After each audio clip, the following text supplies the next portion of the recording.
Marcus G. As I have been watching your YouTube videos and keep thinking that there has been many things that are helpful in Scientology, such as ComCourse, word clearing, and conditions in life. I have not come across this knowledge anywhere else. You briefly go over the idea that people ask you this question. Chapter 8, is there anything good in Scientology?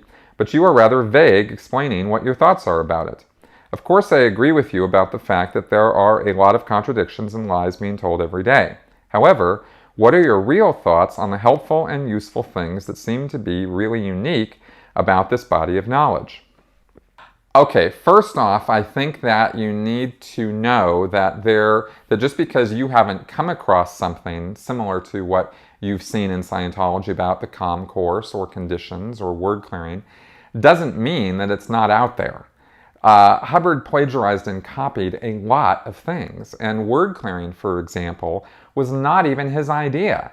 It was something that was given to him by a couple of Scientologists who were teachers, who developed that in their teaching methodologies, and then gave it to Hubbard and said, hey, this is a really good thing for study. And then Hubbard grabbed it up and said, ha ha, look at what I came up with, and proceeded to do lectures on the importance of looking up words in dictionaries.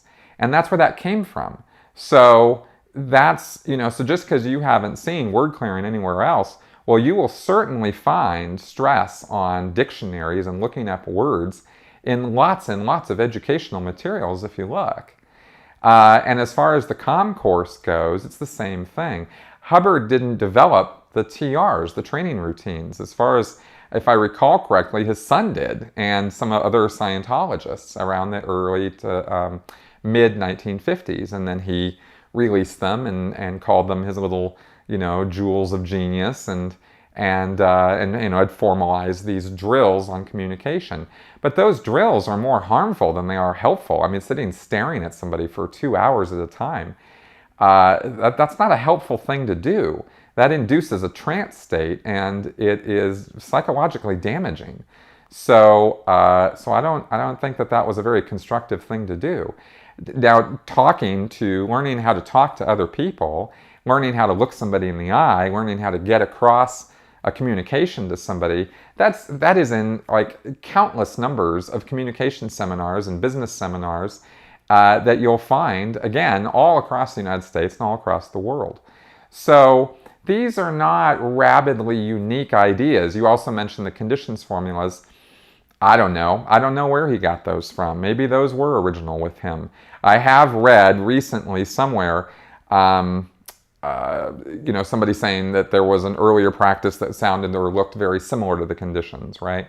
But I'm not saying Hubbard didn't come up with anything on his own. And in fact, in my book, I said that there are things that he did come up with on his own, for example, the Scientology justice system and suppressive persons, and disconnection and this sort of thing.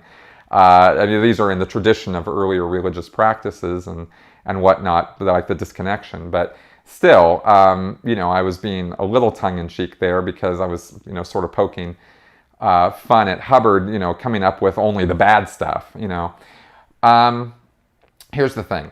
I think, and if you want me to be like totally real about my ideas about the helpfulness of Scientology, I don't think this is a vague statement, but I'll say it, what I've said before. I think that the good things that are in Scientology can be gotten elsewhere without all of the authoritarian trappings and control factors that are built into the DNA of Scientology.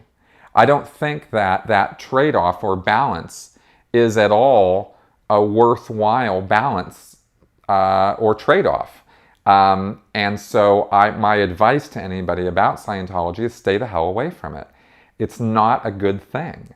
And there might be good things in it, but those good things that are in it can be gotten elsewhere without all the nonsense. And I don't think that's a vague statement.